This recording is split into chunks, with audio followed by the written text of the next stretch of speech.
Salve saudara-saudari terkasih dalam Kristus. Injil hari ini membawa kita pada momen penting dalam perjalanan Yesus bersama para murid. Di daerah Kaisarea Filipi, Yesus bertanya, "Menurut kamu, siapakah aku ini?" Pertanyaan ini bukan sekedar ingin tahu pendapat para murid, melainkan menggugah keyakinan terdalam mereka. Petrus yang seringkali tampil impulsif, justru kali ini menyatakan jawaban yang luar biasa. "Engkau adalah Mesias, Anak Allah yang hidup." Jawaban Petrus bukanlah analisis manusiawi semata, tetapi hasil dari pewahyuan ilahi. Yesus pun menegaskan hal itu, "Bukan manusia yang menyatakan itu kepadamu, melainkan Bapa-Ku yang di surga." Dengan kata lain, pengenalan sejati akan Kristus hanya mungkin terjadi jika kita terbuka kepada karya Roh Kudus. Bapak, Ibu, saudara-saudari yang terkasih dalam Kristus, mari kita renungkan lebih dalam.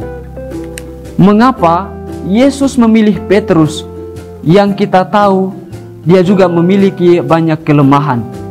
Ia pernah ditegur Yesus karena berpikir seperti manusia dan pada akhirnya juga menyangkal Yesus sebanyak 3 kali. Tetapi justru dalam diri Petrus kita melihat bahwa Tuhan tidak menuntut kesempurnaan, melainkan kesetiaan dan hati yang terbuka untuk dibentuk. Batu karang sejati bukanlah yang tidak pernah retak, melainkan yang tetap berdiri walaupun dihantam badai.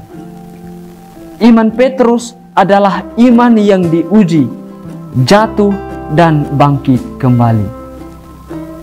Bapak, Ibu, saudara-saudari yang terkasih dalam Kristus, pertanyaan Yesus, "Menurut kamu, siapakah aku ini?"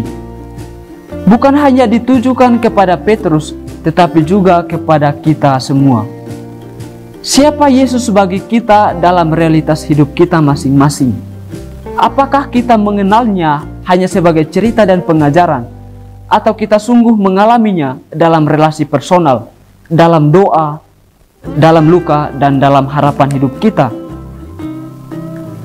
Bapak, Ibu, saudara-saudari yang terkasih dalam Kristus, dalam dunia yang penuh dengan kebisingan dan opini, seringkali kita mudah terperosok di dalamnya.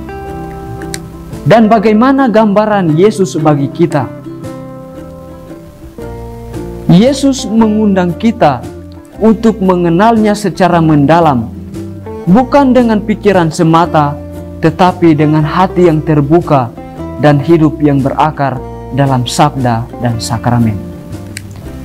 Pengakuan iman bukan hanya soal kata-kata, tetapi tentang kesaksian hidup yang setia dan jujur.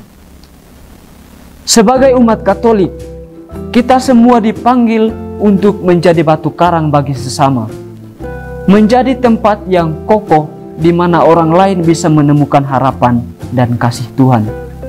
Menjadi batu karang bukan berarti harus menjadi pemimpin yang besar, tetapi bisa dimulai dari hal sederhana. Menjadi suami atau istri yang setia, menjadi orang muda yang tidak malu menghidupi iman, menjadi sahabat yang mendoakan dan mendengarkan, menjadi pewarta kebaikan di tempat kerja, di komunitas, dan di media sosial. Bapak, Ibu, saudara-saudari yang terkasih dalam Kristus, gereja yang didirikan di atas batu karang, iman Petrus, tidak berhenti untuk mewartakan iman. Kita semua adalah bagian dari gereja itu, dan kita semua turut bertanggung jawab atas kelangsungan pewartaan Injil di tengah dunia. Kunci kerajaan surga tidak hanya dipercayakan kepada Petrus dalam bentuk simbolis, tetapi juga menjadi tanda bahwa setiap orang yang hidup dalam Kristus membawa serta kuasa kasih yang membebaskan dan menyelamatkan.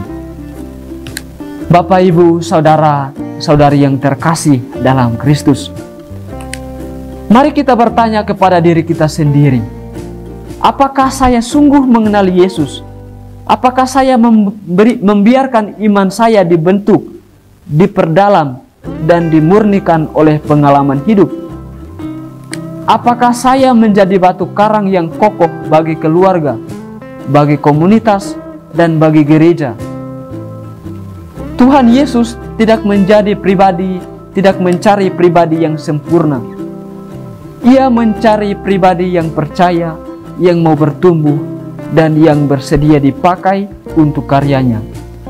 Semoga kita seperti Petrus memiliki keberanian untuk berkata, "Engkaulah Mesias, Anak Allah yang hidup," dan hidup sesuai dengan pengakuan itu setiap hari.